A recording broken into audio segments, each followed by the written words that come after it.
Hi ಎಲ್ರಿಗೂ ನಮಸ್ಕಾರ. Hope you all doing well. ಇವತ್ತೊಂಥರ ಸ್ಪೆಷಲ್ ಡೇ ಅಂತಾನೆ ಹೇಳ್ಬೋದು. ಬಿಕಾಸ್ ನಾವು ನಮ್ಮ ಮನೆ ದೇವ್ರ ಜಾತ್ರೆಗೆ ಹೋಗ್ತಾ ಇದೀವಿ. ಮನೆ ದೇವರು ಅಂದ್ರೆ ನಮ್ಮ ಅಪ್ಪ ಮನೆ ದೇವರು. ಇದಿರೋದು ಹಿರಿಯೂರು ತಾಲೂಕು ಕೋಡಿಹಳ್ಳಿ ಅನ್ನೋ ಊರಲ್ಲಿ. ಶಿರಾಯಿಂದ ಒಂದು 25 ಕಿಲೋಮೀಟರ್ಸ್ ಆಗುತ್ತೆ. March and April months mind for ಊರ್ ದೇವ್ರಗಳ ಜಾತ್ರೆ. ಈ ಮಂತ್ ಅಲ್ಲಿ ತುಂಬಾ ಹಳ್ಳಿಗಳಲ್ಲಿ ಜಾತ್ರೆಗಳು ನಡೀತಾ ಇರುತ್ತೆ. ಎವ್ರಿ ಇಯರ್ ಅಂತೂ ಹೋಗೋದಕ್ಕಾಗಲ್ಲ. ಈ ವರ್ಷ ನಂದು ಒಂದು ಆರ್ಕೆ ಕೂಡ ಇತ್ತು, ಅದನ್ನ ತೀರಿಸ್ಬೇಕು ಅಂತ ನಾವು ಹೋದ್ವಿ. ಈ ದೇವ್ರನ್ನ ನಾನು ಎಷ್ಟು ನಂಬ್ತೀನಿ ಅಂದರೆ, from my childhood what ever I wished for she has given me. ನನ್ನ ಲವ್ ಲೈಫ್ ಆಗಿರ್ಬೋದು ಅಥವಾ ವಾಟ್ ಎವರ್ ನಾನು ಏನೇ ಕೇಳ್ಕೊಂಡ್ರೆ ಅದು ನಡೆದಿದೆ. ಏನ್ ಬೇಕು? ವೇರ್ ಇಸ್ ನಾನೇ?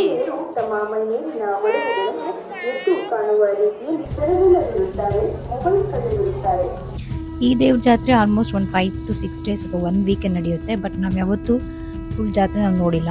ಚಿಕ್ಕ ವಯಸ್ಸಿಂದ ನಾವು ಹೋಗ್ತಿದ್ದು ಧೂಪ ಹಾಕೋ ದಿನ ಮಾತ್ರ. ಅವತ್ತೇ ಮೇನ್ ಡೇ. ಅವತ್ತು ಬೆಳಗ್ಗೆ ಸಿಡಿ ಆಡೋದು ಕೂಡ ಇರುತ್ತೆ. ಮಧ್ಯಾಹ್ನ ಧೂಪ ಹಾಕೋದು ಸ್ಟಾರ್ಟ್ ಆಗುತ್ತೆ. ಸಿಡಿ ಆಡೋದ್ರೆ ಕೆಲವರು ಅದನ್ನು ಆರ್ಕೆ ಮಾಡ್ಕೊಂಡಿರ್ತಾರೆ. ಅವ್ರು ಏನಾದರೂ ಕಷ್ಟಗಳು ಬಂದಾಗ ಸಿಡಿ ಆಡ್ತೀನಿ ಅಂತ ಅಂದ್ಕೊಂಡಿದ್ರೆ ಅದು ನಿಜ ಆದರೆ ಅವರು ಅದನ್ನು ಮಾಡ್ತಾರೆ. ಸೆಕೆಂಡ್ ಥಿಂಗ್ ಈಸ್ ಧೂಪ ಹಾಕೋದು. ಇದೇನಿಲ್ಲ, ಧೂಪ ಅಲ್ಲೇ ಸಿಗುತ್ತೆ, ತೊಗೊಂಡು ಹಾಕಬೇಕಾಗುತ್ತೆ. ಇದರಿಂದ ಲಾಸ್ಟಲ್ಲಿ ಕೆಂಡ ಮಾಡಿ ಕೆಂಡ ತುಳಿಯೋದು ನೆಕ್ಸ್ಟ್ ಡೇ ಇರೋ ಥರ ಮಾಡ್ತಾರೆ. The problem here is maintaining the hygiene. ನೀವೇ ನೋಡ್ತಿದ್ದೀರಾ ಎಷ್ಟೊಂದು ಪ್ಲಾಸ್ಟಿಕ್ ಕವರ್ಸ್ನೆಲ್ಲ ಇಲ್ಲೇ ಬಿಸಾಕಿದ್ದಾರೆ. ಅದನ್ನೆಲ್ಲ ಒಂದು ಕಡೆ ತೆಗೆದು ಡಸ್ಟ್ಬಿನ್ಗೆ ಹಾಕೋದಾಗಲಿ ಅದು ಯಾರೂ ಮಾಡ್ತಾ ಇಲ್ಲ. ಸೊ ಎಷ್ಟೊಂದು ಹಂಗೆ ಇದೆ. ಏನಂದರೆ ಈ ಧೂಪ ಹಾಕಬೇಕಾದ್ರೆ ಏನು ಪ್ಯಾಕ್ ಆಗಿರುತ್ತೆ ಅದನ್ನು ತೆಗೆದ್ಬಿಟ್ಟು ಧೂಪ ಅಷ್ಟೇ ಹಾಕಬೇಕು. ಬಟ್ ಎಲ್ಲರೂ ವಿತ್ ಪ್ಲಾಸ್ಟಿಕ್ನ ಹಾಕ್ತಾರೆ. ನಾವು ಒಂದೊಂದು ಸತಿ ಮಾಡಿದ್ದೀವಿ, ನಾವೇನು ಎವ್ರಿ ಟೈಮ್ ಕರೆಕ್ಟಾಗಿ ಮಾಡಿದ್ದೀವಿ ಅಂತ ಹೇಳ್ತಾ ಇಲ್ಲ.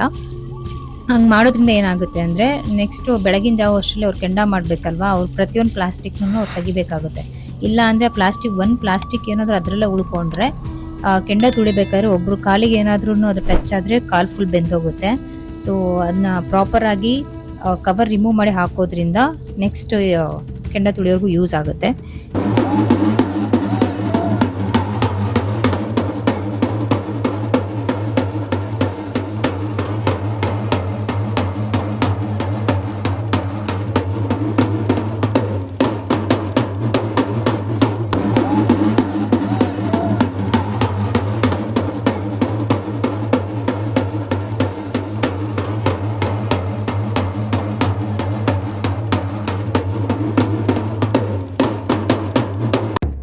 ಕೆಂಡ ತುಳಿಯೋದು ಬಂದು ಧೂಪ ಹಾಕಿದ ನೆಕ್ಸ್ಟ್ ಡೇ ಇರುತ್ತೆ.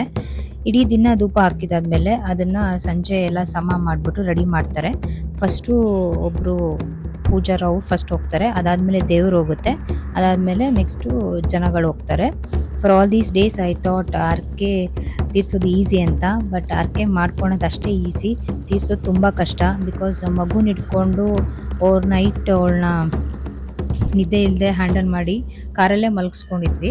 ಅದಾದಮೇಲೆ ಬೆಳಗ್ಗೆ 4 ಗಂಟೆವರೆಗೂ ವೆಯ್ಟ್ ಮಾಡಿ 4 ಗಂಟೆಗೆ ಅಲ್ಲೇ ಮಜ್ಜನ ಬಾವಿ ಅಂತ ಇದೆ, ದೇವ್ರಿಗೂ ಗಂಗಸ್ನಾನ ಅಲ್ಲೇ ಮಾಡಿಸೋದು. ಅಲ್ಲಿ ನಾವು ತಣ್ಣೀರಲ್ಲೇ ಸ್ನಾನ ಮಾಡಿಕೊಂಡು ಅರ್ಲಿ ಮಾರ್ನಿಂಗ್ ಮತ್ತು ಡೈರೆಕ್ಟ್ ಕೆಂಡ ತುಳಿಯೋ ಹತ್ರ ಹೋಗಬೇಕು. ದೇವ್ರು ಪಾಸ್ ಆಗಿದ ತಕ್ಷಣವೇ ಜನಗಳನ್ನ ಬಿಡ್ತಾರೆ. ಅಲ್ಲಿರೋರೆಲ್ಲ ಹೇಳ್ತಾ ಇದ್ರು, ಈ ಸತಿ ಕೆಂಡ ತುಂಬ ಇದೆ, ಹುಷಾರಾಗಿ ಹೋಗಿ ಅಂತ ಪೊಲೀಸ್ ಕೂಡ ಹೇಳ್ತಾ ಇದ್ರು. ನನಗೆ ಅಷ್ಟರಲ್ಲೇ ಟೆನ್ಷನ್ ಆಗೋಯ್ತು. ಬಟ್ ಅನ್ಫಾರ್ಚುನೇಟ್ಲಿ ದೇವ್ರು ಕೂಡ ಈ ಸತಿ ಬಿತ್ತು ಅಂತ ಅಂದರೆ, ದೇವ್ರನ್ನ ಇಟ್ಕೊಂಡಿರ್ತಾರಲ್ವ, ಅವರು ಓಡೋಗ್ಬೇಕಾದ್ರೆ ಕೆಂಡ ಜಾಸ್ತಿ ಇದ್ದಿದ್ದರಿಂದ ಕಾಲು ಫುಲ್ ಒಳಗಡೆ ಹೋಗಿದೆ. ಅವ್ರಿಗೆ ಬ್ಯಾಲೆನ್ಸ್ ತಪ್ಪಿಟ್ಟು ದೇವ್ರ ಕೆಳಗಡೆ ಬಿತ್ತು. ಫುಲ್ ಕಂಪ್ಲೀಟ್ ಬೀಳಿಸ್ತಿಲ್ಲ, ಇಮಿಡಿಯೇಟ್ ಅದನ್ನು ಎತ್ತಿ ಮತ್ತೆ ವಾಪಸ್ ಕರ್ಕೊಂಡು ಬಂದರು ಆಚೆ. ಬಟ್ ಅವರು ಯಾರು ದೇವರನ್ನೆಲ್ಲ ಹೊತ್ಕೊಂಡಿದ್ರು ಅವ್ರ ಕಾಲೆಲ್ಲ ಫುಲ್ ಸುಟ್ಟೋಗಿತ್ತು. ಅವ್ರನ್ನ ಇಮಿಡಿಯೇಟಾಗಿ ಹಾಸ್ಪಿಟಲ್ಗೆ ಕರ್ಕೊಂಡು ಹೋದರು. ದೇವ್ರು ಬಿದ್ದಿದ ತಕ್ಷಣ ಎಷ್ಟೊಂದು ಜನ ಅಯ್ಯೋ ಈ ಸತಿ ದೇವ್ರು ಬಿದ್ದಿದೆ, ಏನೋ ಪ್ರಾಬ್ಲಮ್ ಆಗುತ್ತೆ ಅದು ಇದು ಅಂತ ಏನೋ ಹೇಳ್ತಾಯಿದ್ರು. ವಾಟ್ ಎವರ್ ಇಟ್ ಈಸ್, ಪಾಪ ಹೊತ್ಕೊಂಡವರಿಗೆ ಗೊತ್ತು ಅದೇನು ಕಷ್ಟ ಅಂತ. ನಾವು ಆ ಕಡೆ ಸೈಡಲ್ಲಿ ನಿಂತಿದ್ವಿ. Bharat was recording the whole video. ಅವನು ಹೇಳ್ತಿದ್ದ ಫುಲ್ಲು ಒಂದು 2-3 ಜನಕ್ಕೆ ಮೊಣಕಾಲ್ವರೆಗೂ ಸುಟ್ಟಿತ್ತು ಅಂತ, ಅಷ್ಟೊಂದು ಬೆಂದೋಗಿದೆ ಅಂದರೆ ಅಷ್ಟು ಕಾಲು ಒಳಗಡೆ ಹೋಗಿತ್ತಂತೆ.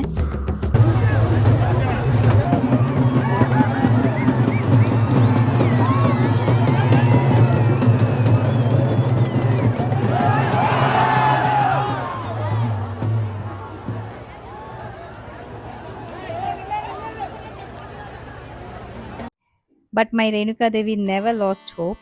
She rose with strength and graced everyone with her courage.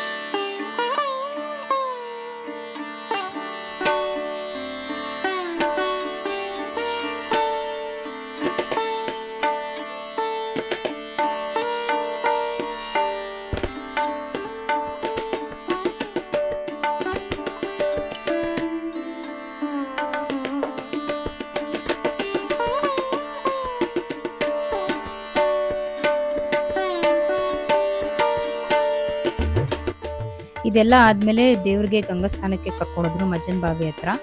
ಅದಾದಮೇಲೆ ಜನರನ್ನ ಬಿಡೋದಕ್ಕೆ ಸ್ಟಾರ್ಟ್ ಮಾಡಿದ್ರು ಕೆಂಡ ತುಳಿಯೋದಕ್ಕೆ. ಇಷ್ಟೊತ್ತಿಗೆ ಆಲ್ರೆಡಿ ಎಷ್ಟೊಂದು ತಣ್ಣಗಾಗಿ ಹೋಗಿತ್ತು, ಅಷ್ಟೇನು ಕೆಂಡ ಇರಲಿಲ್ಲ.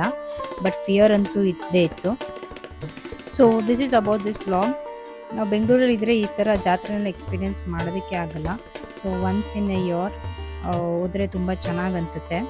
ಫ್ಯಾಮಿಲಿಯವರೆಲ್ಲ ಸಿಗ್ತಾರೆ, ಎಲ್ಲರ ಜೊತೆ ಟೈಮ್ ಕೂಡ ಸ್ಪೆಂಡ್ ಮಾಡ್ದಂಗಿರುತ್ತೆ. ನೀವು ಇದೇ ಜಾಗ ಕೋಡಿಹಳ್ಳಿಯಿಂದ ಶಿರಾಗೆ ಏನಾದ್ರು ಟ್ರಾವೆಲ್ ಮಾಡ್ತಾ ಇದ್ರೆ ಅಥವಾ ಆ ರೂಟಲ್ಲಿ ಏನಾದರೂ ಹೋಗ್ತಾ ಇದ್ರೆ ಕಗ್ಗಲಡು ಅನ್ನೋ ಒಂದು ಪ್ಲೇಸ್ ಸಿಗುತ್ತೆ. ಕಗ್ಗಲಡು ಪಕ್ಷಿಧಾಮ. ಇಟ್ಸ್ ಎ ಬರ್ಡ್ ಸ್ಯಾಂಚುರಿ, ಅಂದರೆ it's not A fence sanctuary. ಇದನ್ನ ಜನರಲ್ ಆಗಿ ಕಮ್ಯುನಿಟಿ ಕನ್ಸರ್ವ್ ಬರ್ಡ್ ವಿಲೇಜ್ ಅಂತಾನೆ ಕರೀತಾರೆ. ಇಲ್ಲಿ ಎಷ್ಟೊಂದು ಬರ್ಡ್ಸು ಡಿಸೆಂಬರ್ ಮತ್ತು ಮಾರ್ಚ್ ಮಂತಲ್ಲಿ ಮೈಗ್ರೇಷನ್ಗೆ ಬರುತ್ತೆ. ಎಷ್ಟೊಂದು ಕೆಲವು ಲೋಕಲ್ ಮೈಗ್ರೇಷನ್ ಇರುತ್ತೆ from different parts of India. ಕೆಲವು ಸೌತ್ ಏಷ್ಯನ್ ಕಂಟ್ರೀಸಿಂದನೂ ಬರುತ್ತೆ. ಇಲ್ಲಿ ಮೇನ್ ಬರ್ಡ್ಸ್ ಕಾಣಿಸೋದು ಬಂದು painted stock, Asian open bell stock ಅಂತ, ಇನ್ನೊಂದು ಬ್ಲ್ಯಾಕ್ ಹೆಡೆಡ್ ಐಬಿಸ್, ಇನ್ನೊಂದು ಎರಡು ಚಿಕ್ಕ ಚಿಕ್ಕದು ಬರ್ಡ್ಸ್ ಎಲ್ಲ ಇರುತ್ತೆ. ಇದು ಜನರಲಿ ಟ್ಯಾಮ್ರಿನ್ ಮತ್ತು ಯುಕಲಿಪ್ಟಸ್ ಮರದ ಮೇಲೆ ಕೂತಿರುತ್ತೆ. ನೀವೇನಾದ್ರು ಈ ಸೈಡಿಂದ ಟ್ರಾವೆಲ್ ಮಾಡ್ತಾ ಇದ್ರೆ ಈ ಜಾಗನ ವಿಸಿಟ್ ಮಾಡ್ಬೋದು. Best time to visit is December to March. Miss ಮಾಡ್ಕೋಬೇಡಿ ಈ ಜಾಗದಲ್ಲಿ ಹೋಗ್ತಾ ಇದ್ರೆ. Thanks for watching. ಸಬ್ಸ್ಕ್ರೈಬ್ ಮಾಡಿ, ಲೈಕ್ ಮಾಡಿ, ಕಮೆಂಟ್ ಮಾಡಿ. Thank you.